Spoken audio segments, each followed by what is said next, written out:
అందరికీ నమస్కారం. ఈరోజు మన తరగతిలో గుర్రం జాషువా గారి రచనల్ని సులభంగా ఎలా గుర్తించుకోవచ్చో చూద్దాం. గుర్రం జాషువా, ముందు ఆయన బిరుదులు చూద్దాం. నవయుగ కవి చక్రవర్తి, కవి కోకిల, కవి దిగ్గజ, కవితా విశారద, మధుర శ్రీనాథ, విశ్వకవి సామ్రాట్, కళా ప్రపూర్ణ. చాలా గొప్ప కవి. పేదల తరపున కవిత్వాలు రాసిన వాళ్ళు చాలా గొప్పవాడు. ఈయన నవయుగ కవి చక్రవర్తి అయితే నవయుగ వైతాళికులు ఇద్దరున్నారు, కందుకూరి, గురజాడ గారు. ఇలా ఒకే రకమైన దగ్గరగా ఉన్న బిరుదులు కానీ రచనలు కానీ ఒక చోట రాసుకుంటే చదువుకోవడానికి ఈజీగా ఉంటుంది. నెక్స్ట్ ఈయన రచనలు చూద్దాం. గుర్రం జాషువా, ఈ ఒక చిన్న కథలాగా చెప్పుకుందాం. గుర్రం జాషువా అనగానే మనకు గుర్రం మీద రాజులు వెళ్తూ ఉంటారు కదా, పురాతన కాలం అవి గుర్తు రావాలి. కొంతమంది గుర్రాలు ఎక్కి వాళ్ళ ప్రాంతం నుంచి ఇంకో ప్రాంతానికి వలస వస్తూ ఉన్నారు. అలా మన దేశంలో మన రాష్ట్రానికి వచ్చారు. అదే నాగార్జున సాగర్ ప్రాంతానికి. ఆ ప్రజల యొక్క చిన్న నాయకుడే మన గుర్రం జాషువా. గుర్రం అనగానే మన గుర్రాలు వేసుకుని వచ్చే వాళ్ళు తెలియాలి. కొంతమంది వలస బాధితులు మన ప్రాంతానికి వచ్చారు. అది ఎక్కడంటే నాగార్జున సాగర్ ప్రాంతానికి వచ్చి అక్కడే ఇల్లు ఏర్పాటు చేసుకుని నివసిస్తూ ఉన్నారు. ఆ చిన్న గ్రూప్కి ఒక చిన్న నాయకుడు గుర్రం జాషువా. వాళ్ళని మనం ఏమంటామంటే కాందీ సీకులు అంటాం. అలా కాందీ సీకులు అంటే అర్థం వేరే ప్రాంతాల నుంచి వలస వచ్చిన వాళ్ళు అని. అలా కాందీ సీకులకి ఒక చిన్న నాయకుడే గుర్రం జాషువా. వాళ్ళు నాగార్జున సాగర్ ప్రాంతంలో నివసిస్తూ ఉండేవాళ్ళు. వీళ్ళు చాలా సంతోషంగా ఉండేవాళ్ళు. వాళ్ళ నాయకుడైన గుర్రం జాషువా గారు బ్రహ్మాండంగా వాళ్ళని చూసుకునేవాడు. కానీ ఆయనకి ఇంకా పెళ్ళి అవ్వలేదు. దేవులపల్లి కృష్ణశాస్త్రి కొడుకో మహతిలాగా ఈయనకు కూడా పెళ్ళి అనేది కాలేదు. అదే పెద్ద సమస్య. ఎందుకు గొప్ప యువరాజు మంచోడు కాదనంటే ఆయన చిన్నప్పటి నుంచి ఒక గబ్బిలాన్ని పెంచుకునేవాడు. అది ఎప్పుడు తన భుజం మీదే ఉండేది.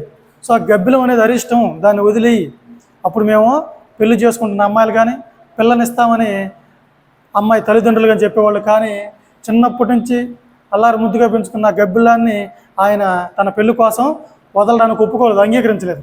సో ఏదో ఒక రోజు అయ్యే పెళ్ళి అవుతుందని అలా ఉండిపోయాడు.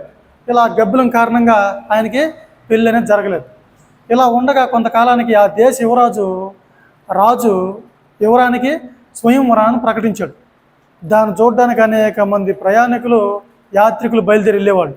అలా వీళ్ళ రాజ్యం నుంచి కూడా చాలామంది యాత్రికులు, ఈ ముసాఫర్లు అంటే అర్థం యాత్రికులు లేదా ప్రయాణికులు అని, ఇలా యాత్రలాగా అందరూ బయలుదేరి ముసాఫర్లు వెళ్తూ ఉంటే వాళ్ళతో పాటు గుర్రం జాషువా కూడా ఆ స్వయంవరానికి వెళ్ళాడు.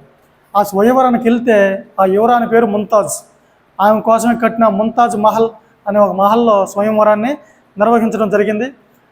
అక్కడికి వెళ్ళి చూస్తే అది ఒక కొత్త లోకంలాగా ఉంది. వాళ్ళకి అద్భుతంగా ఉంది. ఏంద్ర ఎంత అద్భుతంగా ఉందని అలా చూసుకుంటే ఆ స్వయంవరానికి వెళ్తూ ఉంటే అనేక మంది రాజులు, యువరాజులు ఎదురుస్తూ ఉన్నారు.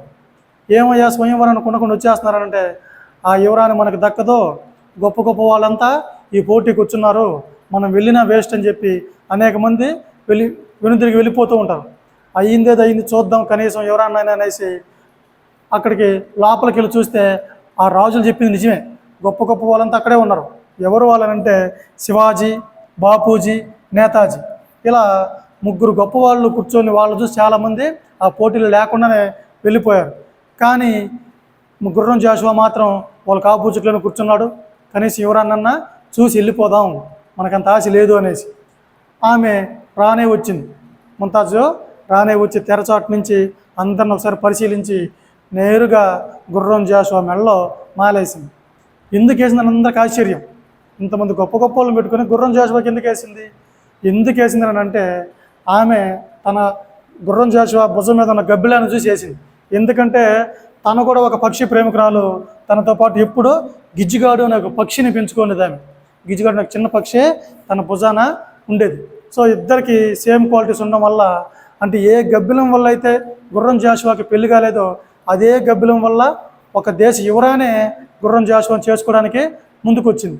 అలా ఆమె ముస్లిము, ఈయన హిందువు. వాళ్ళు మతాలు అతీతంగా క్రీస్తు ఎదుట పెళ్లి చేసుకున్నారు. కొంతకాలానికి వాళ్ళకి ఒక శిశువు జన్మించాడు. వాడి పేరు ఫిరదౌస్. ఇవి మన గుర్రం జాషువా గారి రచనలు. సులభంగా మనం గుర్తుంచుకోవచ్చు. ఒకసారి ఆ కథ అంతా విని మళ్ళీ దాన్ని మీరు చూడకుండా రాసే ప్రయత్నం చేయండి, సులభంగా వస్తుంది. తర్వాత క్లాసులో మనం ఇంకొక కవి గురించి చూద్దాం.